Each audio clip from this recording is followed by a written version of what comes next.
वन्देऽहं श्रीगुरु श्रीयुता पदकमलं श्रीगुरु वैष्णवांश्च श्रीरूपं साग्रजातं सहगणा रघुनाथान्वितं तं सजीवं साद्वैतं सावधूतं परिजनसहितं कृष्णचैतन्यदेवं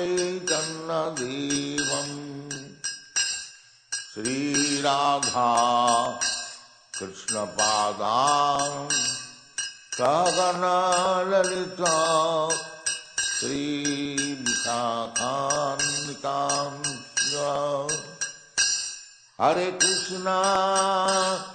हरे कृष्णा कृष्ण कृष्ण हरे हरे हरे राम राम राम हरे हरे हरे कृष्णा कृष्ण कृष्णा हरे हरे हरे राम राम राम हरे हरे हरे कृष्णा कृष्ण कृष्ण हरे हरे हरे राम राम राम हरे हरे हरे कृष्णा कृष्ण कृष्ण हरे हरे हरे राम राम राम हरे हरे हरे कृष्णा कृष्ण कृष्ण हरे हरे हरे राम राम राम हरे हरे हरे कृष्णा कृष्ण कृष्ण हरे हरे हरे राम राम राम हरे हरे भज श्री कृष्ण चैतन्य प्रभो नित्यानंद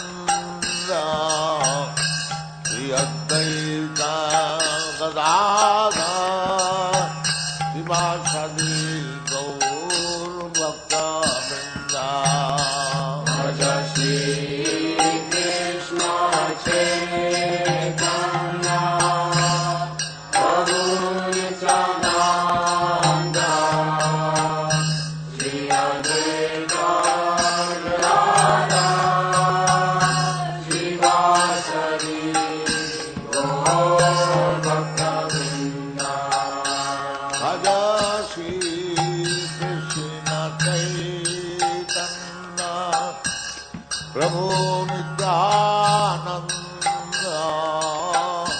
श्री अद्वैत गदाधर शिवासादि गौरभक्तवृंद भज श्री कृष्ण चैतन्य प्रभु नित्यानंद श्री अद्वैत गदाधर शिवासादि गौरभक्तवृंद हरे Krishna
Hare Rama, Hare Rama, Rama Rama, Hare Hare. Hare Krishna, Krishna Krishna, Hare Hare, Hare Rama, Rama Rama, Hare Hare. Hare Krishna, Hare Krishna. हरे कृष्णा। अंतर्राष्ट्रीय कृष्ण भावनामृत संघ इस्कॉन की उरन शाखा द्वारा आयोजित उरन हरे कृष्ण महोत्सव 2019 जो हमारे उरन हरे कृष्ण का बहुत ही अवेटेड मोस्ट अवेटेड फेस्टिवल है, सब लोग इंतजार करते हैं, इसका हमारा वार्षिक उत्सव है। तो आज इस उत्सव में आए हुए हम समस्त भक्तों का यहाँ पर स्वागत करते हैं और हमारे बीच हमारे आज के मुख्य अतिथि और आज के वक्ता श्रीमान राधा गोपीनाथ प्रभु जी उपस्थित हो चुके हैं। तो हम यहाँ पर अभी कार्यक्रम की शुरुआत करेंगे। सबसे पहले हमारे बच्चे आप सबके स्वागत में वेलकम डांस करेंगे, छोटा सा एक नृत्य प्रस्तुत करेंगे। उसके पश्चात श्रीमान राधा गोपीनाथ प्रभु जी का प्रवचन होगा। प्रवचन के तुरंत बाद सांस्कृतिक कार्यक्रम हमारे नन्हे बच्चे प्रस्तुत करेंगे, नाटिकाएं नृत्य प्रस्तुत करेंगे। उसके पश्चात भगवान का यहाँ पर पुष्य अभिषेक किया जाएगा, आप सब लोग उसमें भाग लीजिए और भगवान की आरती होगी। तत्पश्चात सभी भक्तों के लिए महाप्रसाद का यहाँ पर वितरण है। तो आप सबसे हम अनुरोध करते हैं, आप अपना बहुमूल्य समय निकाल कर यहाँ उपस्थित हुए हैं, तो आप कृपा करके कुछ समय अगले कुछ घंटे आप यहाँ पर बड़ी शांतिपूर्वक बैठिए, कथा का श्रवण कीजिए और जो भी सांस्कृतिक यहाँ पर कार्यक्रम हमारे बच्चे प्रस्तुत करें उसका आनंद लीजिए और भगवान की कृपा के पात्र बनिए। हरे कृष्णा।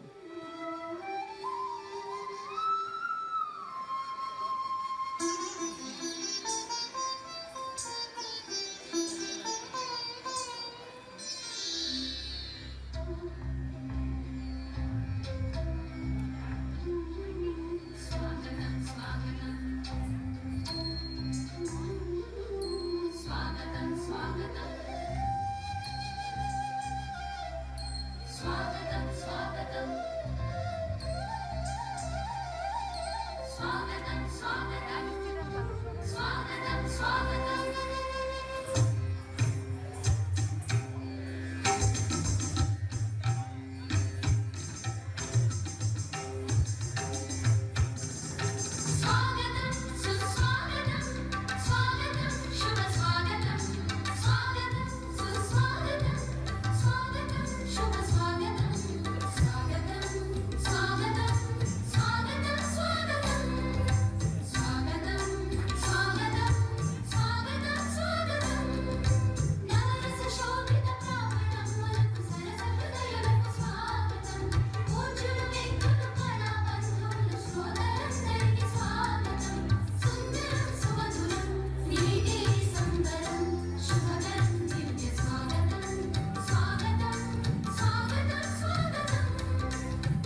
तो श्रीमान राधा गोपीनाथ प्रभु जी पिछले कई वर्षों से यहाँ पर हमारे इस उरन हरे कृष्ण महामहोत्सव जो होता है इसमें आते हैं।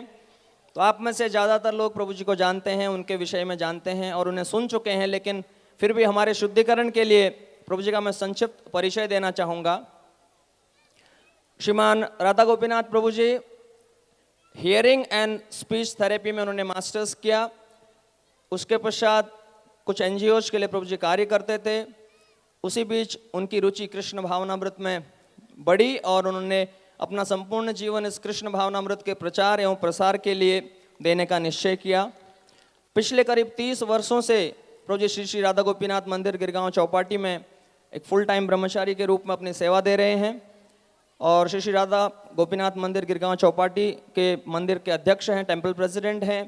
पूरे विश्व भर में युवाओं को, अनेकानेक परिवारों को प्रभु जी गाइड करते हैं, मार्गदर्शन करते हैं और ये हमारा अहोभाग्य है कि प्रभु जी हर साल यहाँ पर अपना समय निकाल कर यहाँ पर आते हैं और हमें अपना संग देते हैं। तो इसलिए हमारे पारंपरिक तरीके से 3 बार हम लोग हाथ ऊपर उठाएंगे, बड़ी जोर से हरि बोल करके प्रभु जी का यहाँ स्वागत करेंगे और आभार व्यक्त करेंगे। हरि बोल, हरि बोल, हरि बोल। Thank you.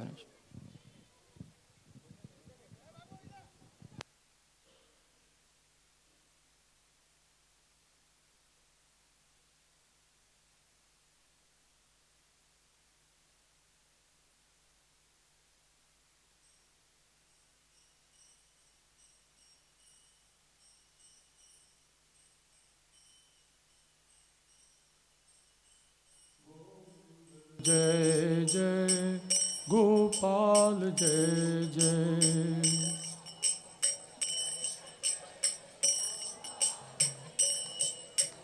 गोविंद जय जय गोपाल जय जय। कृपया सब बोलिए। गोविंद जय जय गोपाल जय जय।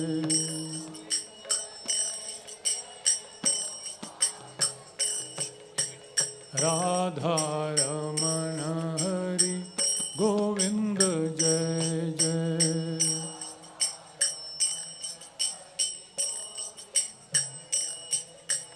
राधा रमण हरि गोविंद जय जय।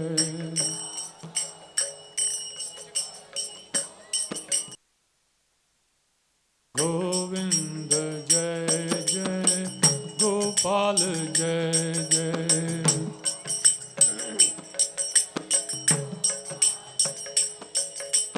गोविंद जय जय गोपाल जय जय।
ॐ अज्ञानतिमिरान्धस्य ज्ञानाञ्जनशलाकया चक्षुरुन्मीलितं येन तस्मै श्रीगुरवे नमः। श्रीचैतन्यमनोभीष्टं स्थापितं येन भूतले स्वयं रूपः कदा मह्यं ददाति स्वपदान्तिकं। वन्देऽहं श्रीगुरुः श्रीयुतापदकमलं श्रीगुरून् वैष्णवांश्च श्रीरूपं साग्रजातं सहगणरघुनाथान्वितं तं सजीवं साद्वैतं सावधूतं परिजनसहितं कृष्णचैतन्यदेवं श्रीराधाकृष्णपादान् सहगणललिता श्रीविशाखान्वितांश्च। हे कृष्णा करुणा सिन्धु दीनबन्धु जगत्पते गोपेश गोपिकान्त राधाकान्त नमोऽस्तुते। तप्तकाञ्चन गौराङ्गी राधे वृन्दावनेश्वरी वृषभानुसुते देवी प्रणमामि हरिप्रिये। वाञ्छाकल्पतरुभ्यश्च कृपासिन्धुभ्य एव च पतितानां पावनेभ्यो वैष्णवेभ्यो नमो नमः।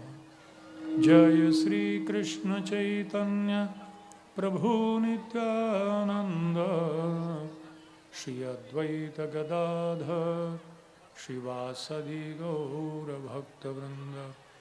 हरे कृष्णा कृष्णा कृष्णा हरे हरे हरे राम राम राम हरे हरे।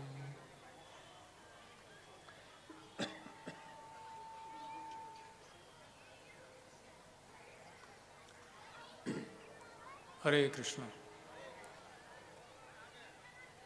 आज के इस बहुत ही रमणीय शाम को उरण के आप सब निवासियों का हार्दिक स्वागत है हमारे इस वार्षिक हरे कृष्ण महोत्सव में।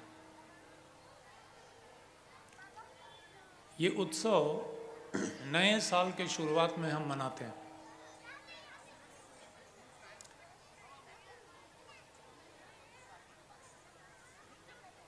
इस समय में हर एक व्यक्ति मोबाइल पे, व्हाट्सएप पे, फेसबुक पे एक दूसरे को संदेश भेजते हैं। Wish U a very happy and prosperous new year. आपका सुखमय और एक समृद्धिशील नया साल हो। तो मैं सोच रहा था कि हम कह तो देते हैं प्रॉस्परस या समृद्धिशील हो, पर ये समृद्धि होता क्या है? किस चीज की समृद्धि?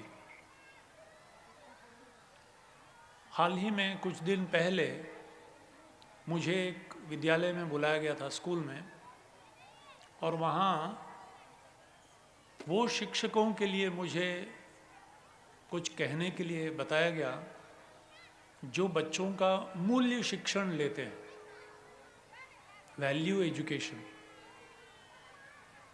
और वो कह रहे थे कि महाराज जी आप थोड़ा मूल्यों के बारे में बताइए। तो उसके ऊपर मैं चर्चा कर रहा था कि मैंने एक छोटी सी कहानी बताई कि एक बार एक व्यक्ति एक शॉपिंग मॉल में गया। उसे मोजा खरीदना था अपने जूते पहनने के लिए। तो जब वो गया वो शॉपिंग मॉल में और देखा उसने वहाँ मोजा रखा हुआ था और नीचे जो प्राइस टैग, उसका जो मूल्य था, लिखा हुआ था 8,999 रुपया एक मोजा के लिए, एक पेयर मोजा। बोला 8,999। फिर वो बगल में गया, बोला ये नहीं तो कम से कम एक रुमाल तो लेके जाऊं। और रुमाल के पास लिखा हुआ था 12,800 रुपया। तो बोला ये क्या हो क्या रहा है, मोजा 8,999। फिर आगे बढ़ता गया और वहां एक मखमल के कपड़े पे एक सच्चा हीरा रखा हुआ था और हीरे के सामने लिखा हुआ था 8 रुपया 99 पैसा। तो आश्चर्य रह गया, भाई एक मोजा 8,999 और हीरा केवल 8 रुपया 99 पैसा, यानी 9 रुपया। इतना बड़ा हीरा और सच्ची असली हीरा। तो दुकानदार के पास गया और उसने पूछा, भाई ऐसा कैसा ये आपके दुकान का, ये मैं समझा नहीं। बोले क्या हुआ? बोले नहीं, मैं देख रहा हूँ कि मोजा इतना पैसा और हीरा का बस 10 रुपया। तो दुकानदार आया बाहर और उसने देखा बाहर से और तब कहा, अरे अरे क्या हुआ, हमने एक नए व्यक्ति को रखा है, नौकरी के लिए रखा है नया व्यक्ति को, और वो अनपढ़ आदमी है। और उसको हमने कहा था कि तू सारे मॉल का साफ सफाई कर। तो उसने सारा प्राइस टैग लेके एक जगह रख दिया और सारे चीज़ों को साफ किया, और साफ करने के बाद प्राइस टैग लेके जो पहले आया जो सामने रख दे गया। उसे नहीं मालूम कौन सा कहाँ रखना है। तो उसने हीरा लिया अपने हाथों में और जब बाहर जा रहा था तो फिसल के नीचे गिर पड़ा, और गिर पड़ा तो हीरा उसके हाथ से निकल गया और उसकी नींद खुली। बात सही ऐसा था कि वो नींद में सोया हुआ था और सपने में उसने ऐसा देखा, नहीं तो ऐसा कभी होता नहीं है। तो ये जब मैंने सुना तो मैं सोचने लगा, भगवत गीता में एक सुंदर श्लोक है, उसमें श्री कृष्ण अर्जुन को कहते हैं, या निशा सर्वभूतानां तस्याम जागृति संयमी, यस्याम जागृति भूतानि सा निशा पश्यतो मुने। हे अर्जुन, बद्ध जीव के लिए, अज्ञानी जीव के लिए जो रात होता है वो आत्म साक्षात्कारी व्यक्ति के लिए दिन होता है, और जो आत्म साक्षात्कारी व्यक्ति के लिए रात होता है वो इस भौतिक संसार के बद्ध अज्ञानी जीव के लिए दिन होता है। इसका मतलब क्या? रात में व्यक्ति सोता है और सपने देखता है, जबकि दिन में बड़ा क्रियाशील होकर, सतर्क होकर पैसे कमाने की इच्छा रखता है। तो एक अज्ञानी जीव जो अपने आप को शरीर समझता है, उसका जीवन एक सपने जैसा रहता है। शरीर के लिए काम करता है, शरीर के लिए चीजों को एकत्रित करता है, पर मृत्यु के समय में उसे समझता है कि अरे भाई, मैं जो कुछ भी साथ में लाया, किसी चीज को मैं साथ में नहीं ले जा सकता, और जिस चीज को मैं ले जा सकता हूं उसे मैंने कमाया ही नहीं। जबकि एक आत्म साक्षात्कारी व्यक्ति कुछ और चीजों को मूल्य देता है, जो इस संसार के लोगों को मूल्य ज्यादा नहीं रखता।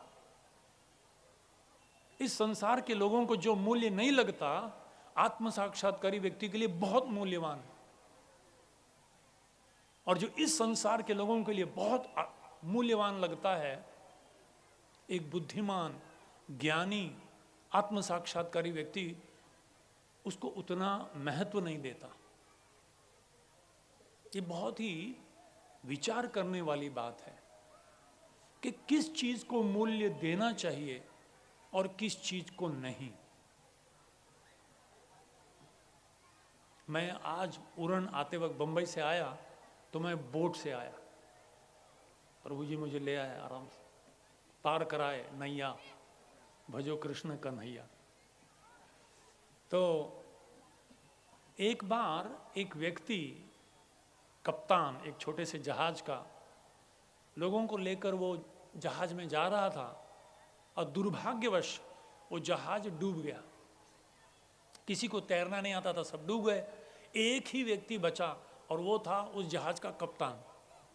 वो बेचारा तैर रहा था, पर देखा आसपास में कोई टापू नहीं है, आसपास में कोई जमीन नजर नहीं आ रही है। फिर भी वो तैरता रहा, आशा करते हुए कहीं ना कहीं कुछ टापू मिल जाएगा, कोई तो आश्रय मिल जाएगा। और बहुत थकने के बाद वो बेहोश हो गया।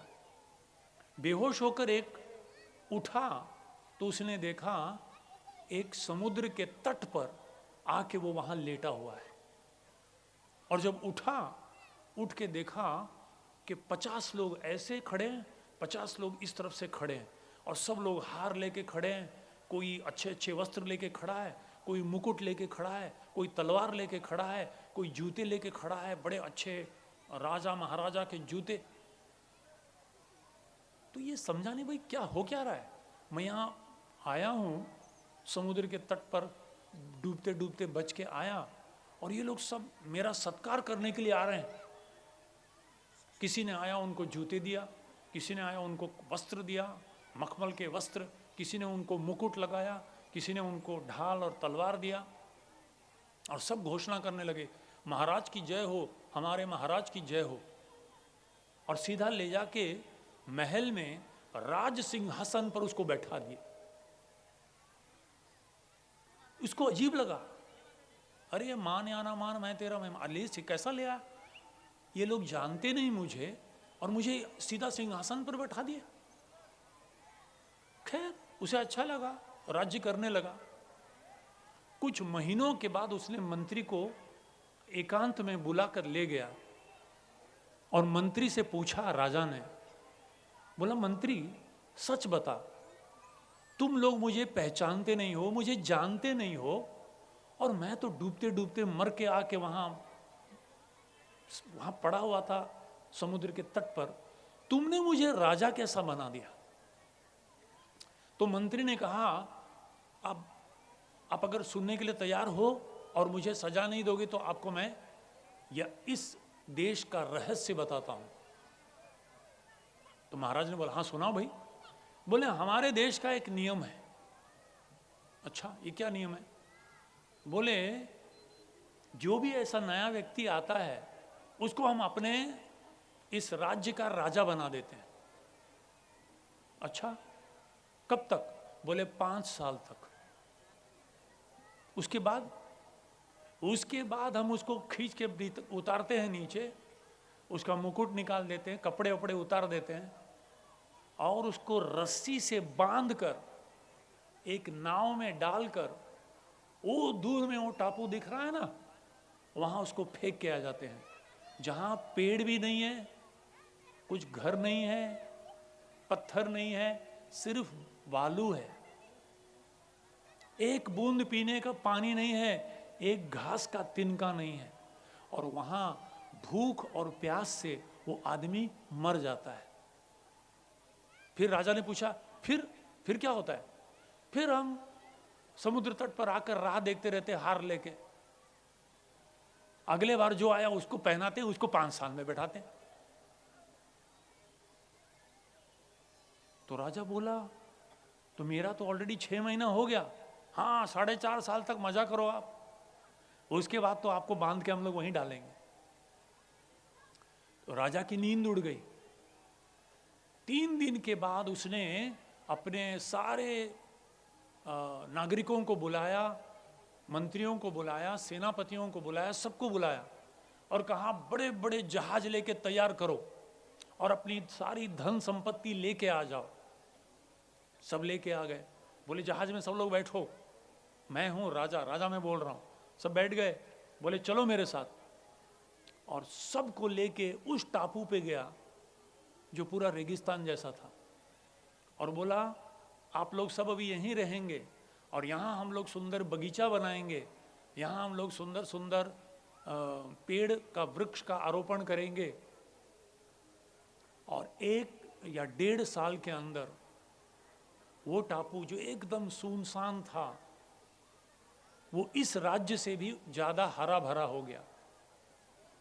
फिर सब वापस आ गए, और जब 5 साल होने को आया तो सब लोगों ने उसका वेश उतारा, उसका मुकुट उतार दिया, उसे बांध दिए, और जब उस टापू में फेंकने के लिए ले गए तो मुस्कुरा रहा था राजा। बोला अच्छी बात है, वहाँ ले जाओ, अभी मैं वहाँ आराम से रहूँगा, क्योंकि इस राज्य से ज़्यादा उस राज्य में मैंने वहाँ अपना शक्ति डाला है। तो कहने की मतलब है, कहने का मतलब ये है, हम जब इस संसार में जन्म लेते हैं तो हमारे माता पिता, बंधु, सखा, रिश्तेदार, मित्र, सब समाज के लोग आ जाते हैं और कहते हैं अरे इसका जय हो, इतना अच्छा है, उसको नामकरण देते हैं, उसका गुणगान करते हैं, और हम इतने मग्न हो जाते हैं उसका भोग करने में कि हम भूल जाते हैं कि बहुत जल्द हमारी मृत्यु आने वाली है। देखते देखते जवानी, देखते देखते बुढ़ापा, और देखते देखते हमारा चित्र दीवार के ऊपर लटकता है, और लोग क्या कहते हैं, आमचे आजोबा खूब चांगले होते, उसको एक हार लगा देते हैं बस साल में एक बार, अगर धार्मिक लोग हो तो, नहीं तो प्लास्टिक का हार लगा के परमानेंटली चिपका देते। तो हम यहाँ आए हैं, राजा महाराजा बन गए हम लोग, हमको लगता है पूरे संसार मैं ही केंद्र हूं, कि यहाँ से निकल कर हमको जाना भी है कहीं। बुद्धिमान व्यक्ति वो है जो यहाँ रहकर भी वहां के लिए भी तैयारी करता है। जीवन एक तैयारी है और मृत्यु उसकी परीक्षा है। जीवन तैयारी है और मृत्यु परीक्षा है। बच्चा स्कूल में जाके 1 साल की तैयारी करता है, परीक्षा सिर्फ 2 घंटे का होता है, और वो 2 घंटे में निर्णय होता है कि तू वही क्लास में रहेगा कि आगे वाले क्लास में जाएगा। इसी तरह से केवल मनुष्य योनि एक ऐसा योनि है, 84 लाख योनियों में कृमि कीटाणु, कुत्ते बिल्ली, पेड़ पौधे, केवल मनुष्य एक ऐसा योनि है जहां आदमी सोच सकता है ठीक है अभी क्या, पर मृत्यु के बाद क्या। इसको कहते बुद्धिमता। और यहां जिसने डाला पैसा, यहां इसने जो इन्वेस्ट किया, आजकल इन्वेस्ट करना चाहते हैं ना, बिजनेस में इन्वेस्ट करना चाहते हैं, स्टॉक मार्केट में इन्वेस्ट करना चाहते हैं, और ऐसे जगह हम इन्वेस्ट करना चाहते हैं जहां ज्यादा इंटरेस्ट मिले। तो इस जन्म में इन्वेस्ट करो जिससे करोड़ों का माल मिले। आज अगर हम कुछ अच्छी स्थिति में है, क्योंकि पिछले जन्म में हमने कुछ ऐसा बीज बोया था, आज उसका फल भुगत रहे हैं। ये दुर्भाग्यवश कोई सोचता नहीं है। और इसीलिए हैप्पी न्यू ईयर या happy and prosperous new year, अगर हम अपने जीवन को समृद्धिशील बनाना चाहते हैं, किस चीज को मूल्य देते हैं, ये बड़ा महत्वपूर्ण है। रूप गोस्वामी नाम के महान आचार्य हुए, उन्होंने कहा है 5 चीजों पे आप अपना शक्ति डालो। हालांकि इस संसार में उसका ज्यादा मूल्य नहीं दिखता, पर सबसे मूल्यवान चीज ये 5 चीज हैं। क्या? साधु संग, नाम कीर्तन, भागवत श्रवण, मथुरावास, श्रीमूर्तिरा श्रद्धाया सेवन, सकल साधन श्रेष्ठ यही 5 अंग, कृष्ण प्रेम जन्माए यही 5 अल्प संग। रूप गोस्वामी कहते हैं ये 5 चीज बहुत ही शक्तिशाली है। देखने में बहुत क्या बोलते हैं चीप, बहुत ही चीप को क्या कहते हैं हिंदी में? सस्ता, सस्ता। अभी कोई कहे कि भाई उरल में एक सत्संग हो रहा है, अरे छोड़ यार, उसको कुछ काम नहीं है, वो आके बड़बड़ करता है, और तुमको कुछ काम नहीं, जाके बैठते हो उधर, क्योंकि यहां कोई पैसा नहीं है, फ्री में, बल्कि अच्छा प्रसाद मिलता है। जो फ्री में मिलता है उसका मूल्य लोगों को नहीं समझता। हमारे एक भक्त होम्योपैथी के पास गए, होम्योपैथ के पास गए थे, उन्होंने छोटा सा बोतल दिया, इसमें से छोटे छोटे गोलियां, ऐसे छोटे छोटे बस शक्कर की गोलियां। तो उसने कहा मेरे को इतना बड़ा बीमारी है और आप इतना छोटी गोली देते हो। वो बोला बस उसको खाओ, उसके अंदर दवाई है। फिर बोला ये दूसरी दवाई, ये दूसरी बीमारी के लिए ये दूसरा बोतल, उसमें भी वही एक गोली। वो बोला यार ये डॉक्टर थोड़ा सटका गया है, बस थोड़ा खिसक गया लगता है, सब के लिए इतनी गोली देता है। तो बाहर आया, उसने फेंक दिया। कुछ भी चीज अगर बहुत सरल से मिल जाता है, सस्ते में मिल जाता है, मुफ्त में मिल जाता है, तो हमको लगता है यार मजा नहीं है।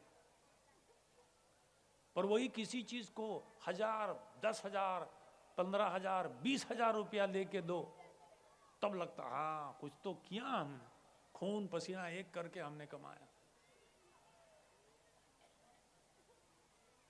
दूसरा कहते हैं नाम कीर्तन, नाम जप, हरिर नाम हरिर नाम हरिर नाम एवं केवल।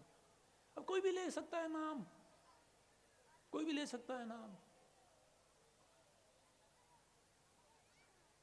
और इसीलिए कोई नहीं लेता, क्योंकि कोई एक बच्चा भी ले सकता है, कभी भी ले सकते हैं, बुढ़ापे में ले सकते, कभी भी ले सकते हैं, इसीलिए अभी नहीं लेंगे। कोई भी ले सकता है, इसीलिए हम नहीं ले रहे हैं। भागवत श्रवण, भगवान के शब्दों का श्रवण, गीता और भागवत का श्रवण। गीता भागवत करीति श्रवण अखंड चिंतन विठोबाच। तुकाराम महाराज ने कहा ये 2 पुस्तक काफी है, गीता और भागवत, अखंड चिंतन विठोबाचे। बस भगवान का स्मरण करो और गीता भागवत पढ़ो, काफी है बस। आम्ही तो जातो आमच्या गावा, आमच्या राम राम घ्यावा। और तुम क्या करोगे? तुम बैल को देखभाल करते रहो इधर, भैंस को जिसको दूध भी नहीं देती। तो श्री मूर्तिरा श्रद्धाया सेवन, भगवान की सुंदर स्वरूप, इसका श्रद्धा पूर्वक सेवन। कभी कभी लोग नहीं समझ पाते इन चीजों को। किसी ने पूछा क्या करते हो मूर्ति पूजा? बोले नहीं, मूर्ति पूजा नहीं है, ये विग्रह की आराधना है, श्री विग्रह की आराधना। तो बोला ओ ये तो लकड़ी का है, ये तो पत्थर का है। बोले हाँ लकड़ी का है, पत्थर का है, पर जब भक्ति भाव से शास्त्र के आधार पर उनका निर्माण करके शिल्प कला के द्वारा उनको प्रामाणिकता से पुकारा जाता है, तो भगवान उसमें प्रकट होते हैं और प्रेम से भक्तों के साथ आदान प्रदान करते हैं। वो बोला ऐसा कैसे? मैंने 2 उदाहरण दिया। जो हमारे प्रभुपाद जी, जिनकी मूर्ति वहां रखी हुई है, जिनका सुंदर विग्रह उस तरह रखा हुआ है, जिन्होंने गीता और भागवत के संदेश को पूरे विश्व भर में प्रचार किया, वो उदाहरण देते थे कि हालांकि भगवान का विग्रह लकड़ी या पत्थर या धातु से बना हुआ है, पर अभी एक बार उसमें प्राण डाल दिया गया तो उसको मामूली मत समझो, वो भगवान उसमें आदान प्रदान करते हैं अगर आपके हृदय में भक्ति हो, श्रद्धा हो। तो 2 उदाहरण देते हैं। जैसे हम लोग उपयोग करते हैं नोट, पैसे का नोट, 1000, 2000 का नोट। वो नोट है क्या? वो नोट तो पेपर का टुकड़ा है, पेपर का टुकड़ा है वो। पर अगर सरकार उसको मान्यता देता है उस पेपर के टुकड़े को कि मैं धारक को 2000 रुपया देने का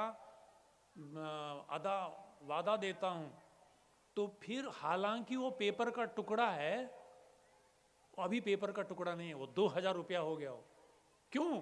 क्योंकि सरकार ने उसको मान्यता दी है, और सरकार अगर डिमोनेटाइजेशन कर दिया तो फिर से पेपर का टुकड़ा बन जाएगा। इसी तरह से पोस्ट का डब्बा, अभी पोस्ट बॉक्स क्या है?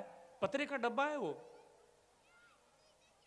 आप बोलोगे मेरे घर से पोस्ट बॉक्स 2 किलोमीटर दूर है, मैं क्या करूंगा? मैं एक खुद का एक पोस्ट बॉक्स बनाऊंगा, एक पत्रे का डब्बा लेके मेरे गेट पे लगाऊंगा। आपके लगाने से वो पोस्ट बॉक्स नहीं बन जाता, उसमें पत्र डालोगे तो जाएगा नहीं।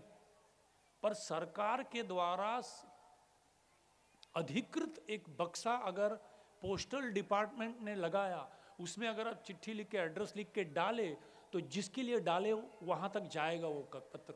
क्यों? क्योंकि उस पोस्ट बॉक्स के पीछे एक पूरा सरकार का डिपार्टमेंट काम कर रहा है। इसी तरह से भगवान सच्चिदानंद है। जैसे आत्मा, हम एक दूसरे के शरीर को देखते हैं पर आत्मा को देख नहीं पाते, क्योंकि आत्मा सच्चिदानंद है, आत्मा आध्यात्मिक है। इसी तरह से भगवान का संपूर्ण देह, शरीर, वो सच्चिदानंद है, हम देख नहीं पाते। इसीलिए भगवान के महान आचार्य बड़े कृपा पूर्वक हमारे लिए इस सुंदर विग्रह को लाके स्थापित करते हैं और भगवान को आमंत्रित करते हैं, आप आइए, इस स्वरूप में आइए और भक्तों के साथ आदान प्रदान कीजिए।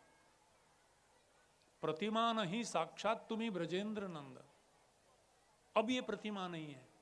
जैसे पेपर का टुकड़ा एक बार सरकार का मान्यता हो गया तो 2000 या 5000 का पैसा बन जाता है, रुपया बन जाता है, उसका मूल्य बढ़ जाता है।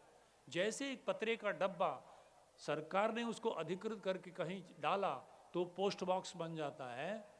इसी तरह से मामूली धातु, मामूली लकड़ी हो, मामूली पत्थर हो, पर शास्त्र की तरीके से उसको सम्मानित करके स्थापित किया जाता है तो भगवान उसमें अवतरित होकर आदान प्रदान करते हैं।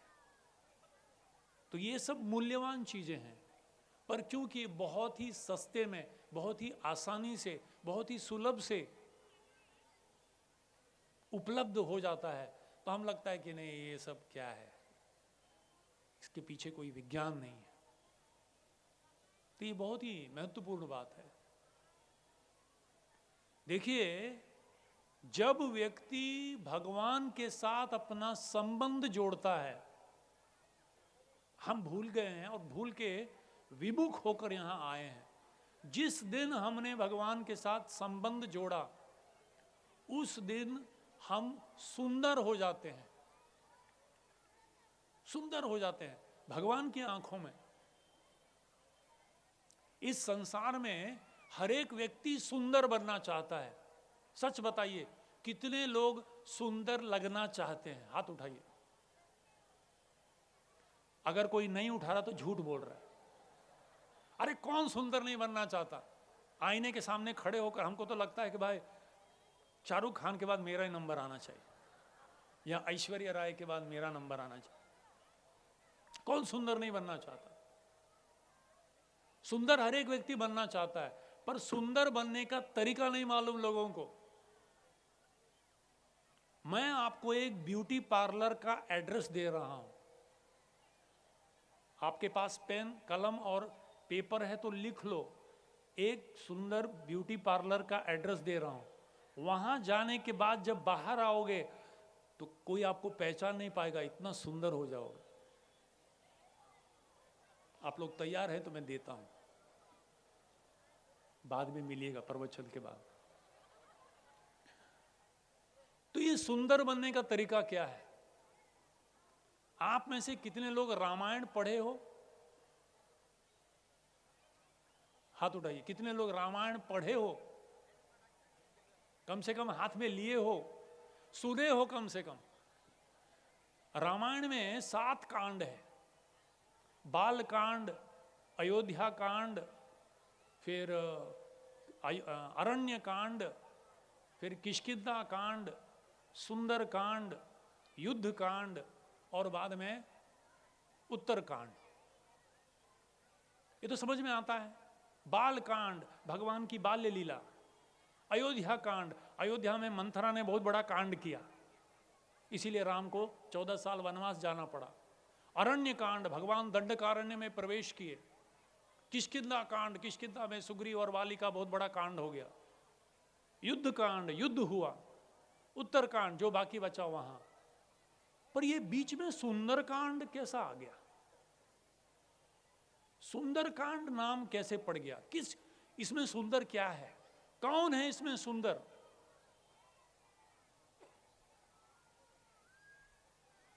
श्री वैष्णव आचार्य, रामानुजाचार्य संप्रदाय के आचार्यों ने इसके ऊपर तात्पर्य लिखा है कि एक सुंदरकांड, कभी कभी अगर पूरे रामायण नहीं पढ़ सकते तो कम से कम आप सुंदरकांड पढ़ लीजिए। तो ये सुंदरकांड में सुंदर है कौन, और इसका कांड का नाम सुंदरकांड कैसे पड़ा? तो आचार्यों का कहना है, जब सीता मैया, अच्छा सुंदरकांड में क्या होता है, हनुमान जी पूरे अंगद और कुछ वानरों के साथ सुग्रीव जी के कहने पर सीता मैया को ढूंढने के लिए दक्षिण दिशा में आए और एकदम रामेश्वर सेतुबंध में आ गए वहां, और वहां से ढूंढ रहे हैं और पता चला, जटायु के बड़े भाई संपत्ति ने बताया कि रावण सीता को ले गया है, दूर में एक टापू है लंका, वहां में है वो। पर यहां छलांग कौन मारेगा? ढूंढने के लिए कौन जाएगा? वहां से सुंदरकांड शुरू होता है। और सुंदरकांड में हनुमान जी समुद्र पार करके लंका में जाते हैं। जाने के बाद सीता मैया को ढूंढते हैं। ढूंढने के बाद जब पता चलता है तो सीता मैया आत्महत्या करने की प्रयास करते रहती है कि प्रभु रामचंद्र तो आएंगे नहीं, ये रावण तो मुझे बहुत सता रहा है, अच्छा है मैं अपना प्राण त्याग दूं। और तब हनुमान जी सीता जी को देखते हैं और उनको आश्वासन देते हैं, उनको विश्वास दिलाते हैं कि भैया चिंता मत करो, निश्चित रहो, मैं जल्द से जल्द प्रभु रामचंद्र जी को आपके यहाँ उनको संदेश देता हूँ और उनका संदेश आपके लिए लाया हूँ। और तत्पश्चात छलांग मारकर वापस आते हैं और वानरों के साथ जाकर रामचंद्र जी को संदेश देते हैं। ये सुंदरकांड का सार। अब ये सुंदरकांड क्यों पड़ा उस कांड का नाम? तो आचार्यों का कहना है कि जब सीता मैया पूछती है, हे वानर, तो सही में रामचंद्र जी का अगर अनुयायी है, उनका प्रतिनिधि है, बता वो दिखने में कैसे लगते हैं? और नख से लेकर शिखा तक, ऊपर से नीचे तक पूर्ण रूप से हनुमान जी रामचंद्र जी की सुंदरता का वर्णन करते हैं। और इसीलिए एक आचार्य कहते हैं, प्रभु रामचंद्र जी का पूर्ण रूप से वर्णन के कारण सुंदरकांड। पर कहते हैं कि नहीं, ये कारण नहीं है सुंदरकांड का, ये कारण नहीं है। फिर दूसरा कारण क्या है? दूसरा कारण ये है कि यहां सीता मैया की जो पतिव्रता है, उनकी निष्ठा है, उनका श्रद्धा है, उनकी शुद्धता, ये उभर आता है। रावण सीता को कितना प्रलोभन दिया, धमकी दिया, जान से मारने का धमकी देने के बावजूद भी सीता मैया की निष्ठा हिली नहीं। और इसीलिए आचार्य कहते हैं कि इसीलिए इसको सुंदरकांड दिया गया है। पर कहते हैं कि नहीं, ये भी सुंदरकांड का कारण नहीं है। तो फिर सुंदरकांड में सुंदर है कौन? बोलते हैं सुंदरकांड में सबसे सुंदर व्यक्ति है हनुमान। अच्छा, हनुमान तो एक बंदर है, फिर सुंदर कैसे? हनुमान जी यहां दो पात्र अदा कर रहे हैं। एक साधक के रूप में हमें क्या करना चाहिए? अगर हमने कुछ ठान लिया मन में, हमेशा सोचते हैं ना, जनवरी 1 को सोचते हैं आज से मैं ये करूंगा और ये नहीं करूंगा, ठानते हैं। New year resolution, dissolution, no solution. 4 दिन के अंदर तोड़ देते नियम, हमारे अंदर वो दृढ़ता नहीं है। पर जब हनुमान जी ने ठाना कि मैं इस समुद्र को पार करके जाऊंगा, वो गए। बहुत सारी बाधाएं आई पर उससे हिचकिचाए नहीं। सुंदर कांड में एक साधक को सीखना है कि जो गुण हनुमान जी ने दिखाया समुद्र को पार करने के लिए, अगर वो दृढ़ता, वो निष्ठा, वो शौर्य, वो धीरज हमारे अंदर आ जाए तो हम भी इस भवसागर को पार कर सकते हैं। ये हनुमान जी ने सुंदर कांड में बहुत सुंदर तरीके से प्रदर्शित किया है। दूसरी बात, एक आचार्य के रूप में हमें सिखा रहे हैं। देखिए, यहां सीता जी एक बद्ध जीव का प्रतिनिधित्व कर रही है। सीता और राम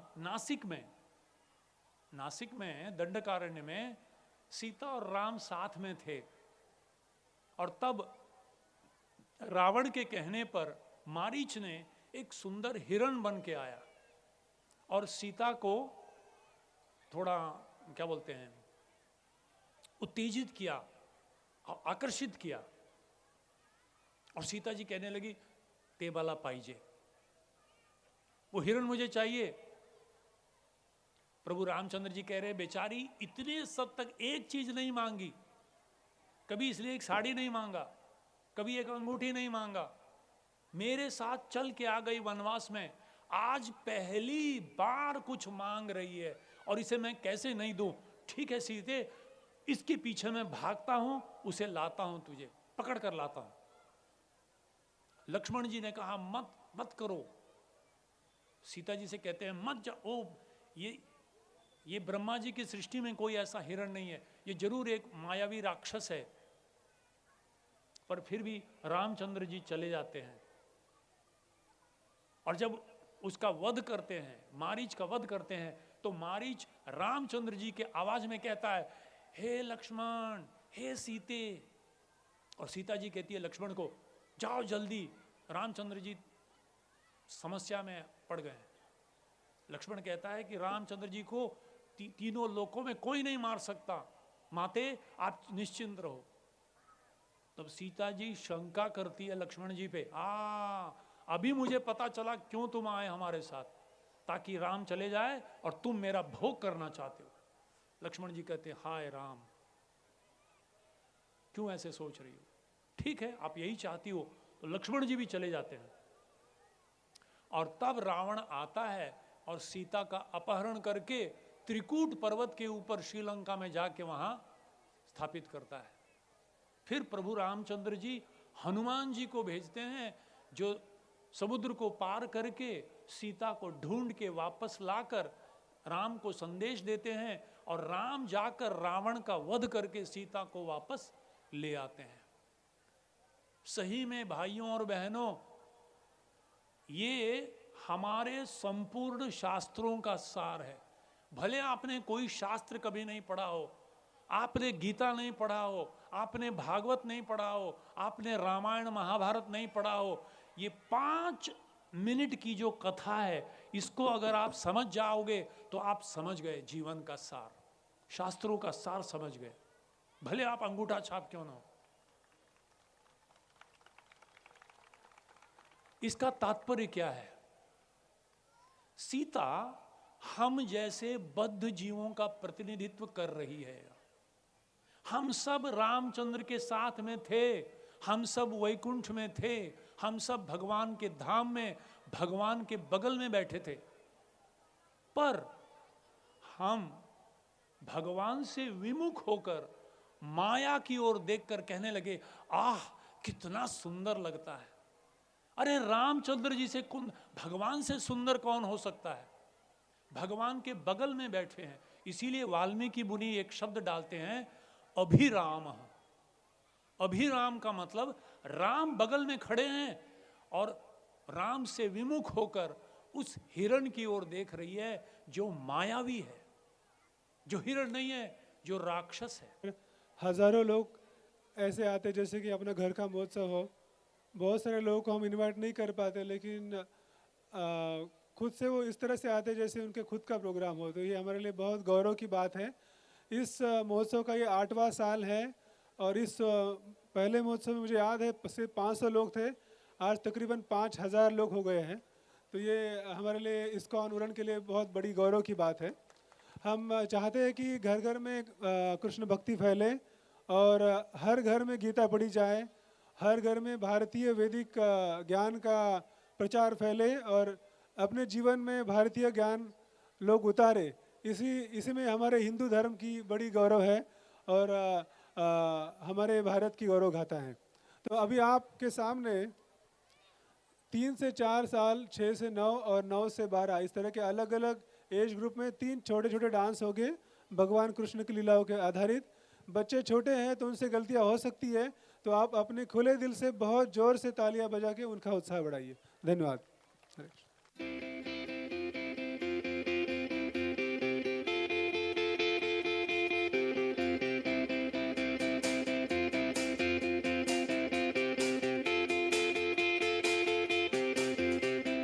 नटखट बाला सबका दुलारा, देव की पुत्र ब्रज का रखवाला, हाथों से मीठी बंसी बजाए, तबे पैराए और माखन चुराए।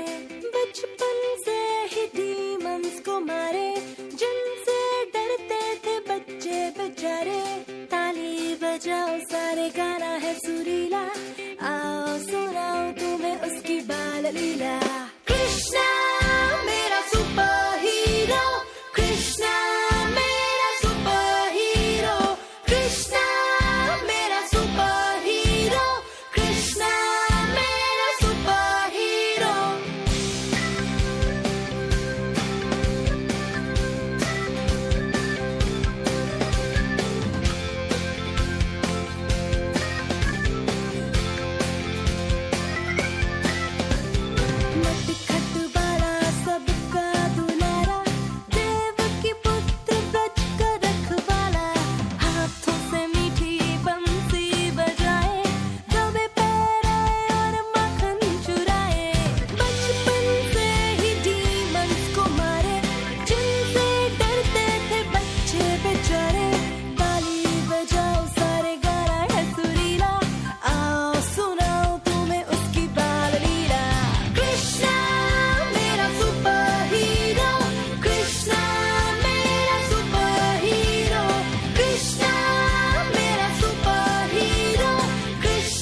शंख चक्र गदा पद्मधर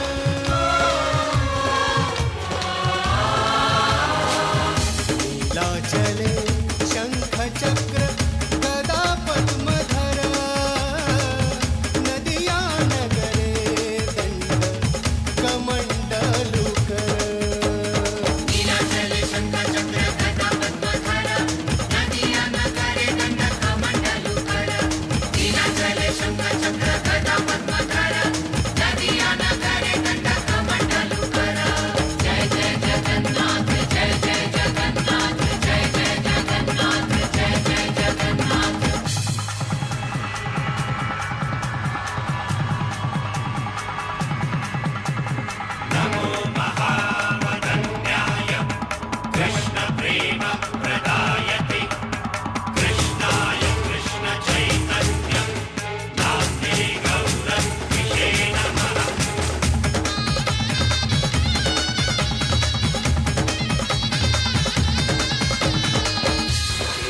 बोले पूरबे रावण बधिला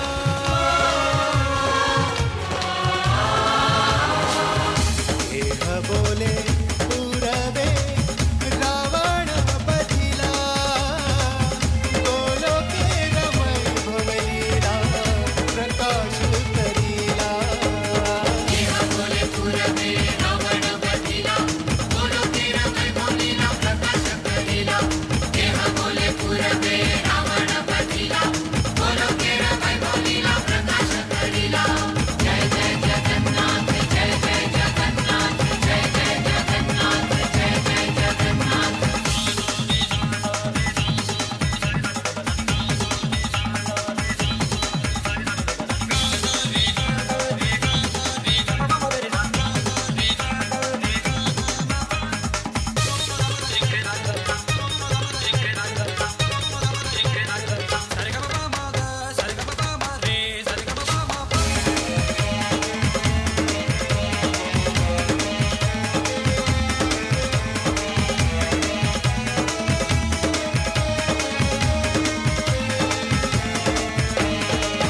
श्रीराधार भावे एबे गोरा अवतार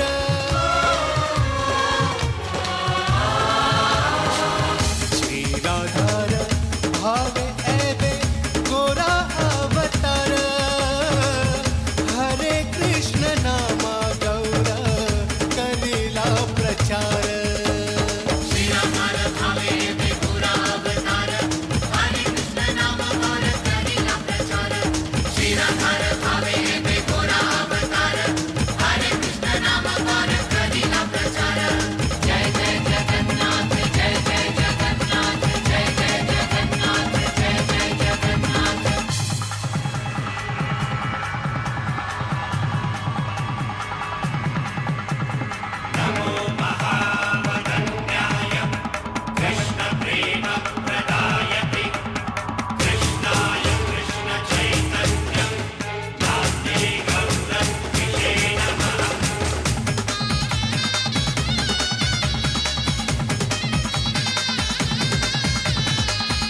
वासुदेव घोष बोले करी जड़ हाट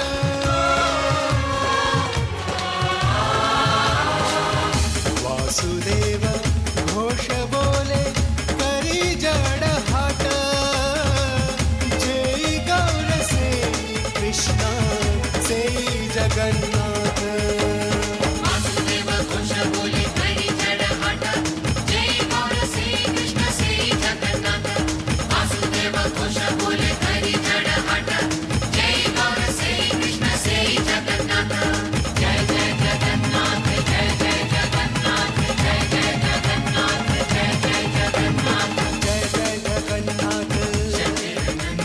जय जय जगन्नाथ त्रिभुवन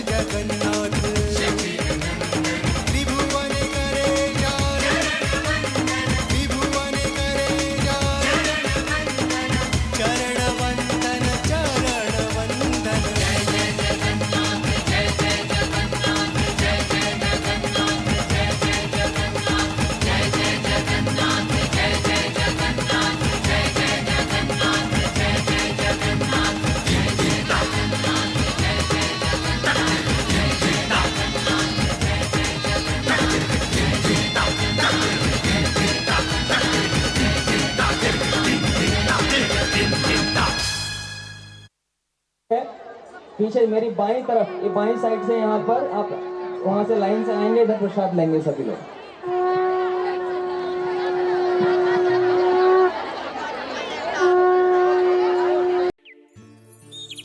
श्री राधे श्री राधे जय श्री जय श्री राधे श्री राधे जय श्री जय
श्याम बनवारी जय जय राधा रमण गिरिधारी गिरिधारी श्याम बनवारी गिरिधारी श्याम बनवारी गिरिधारी श्याम बनवारी गिरिधारी श्याम बनवारी गिरिधारी श्याम बनवारी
गिरिधारी श्याम बनवारी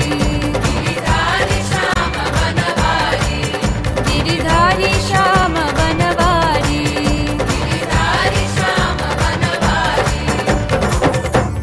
गिरिधारी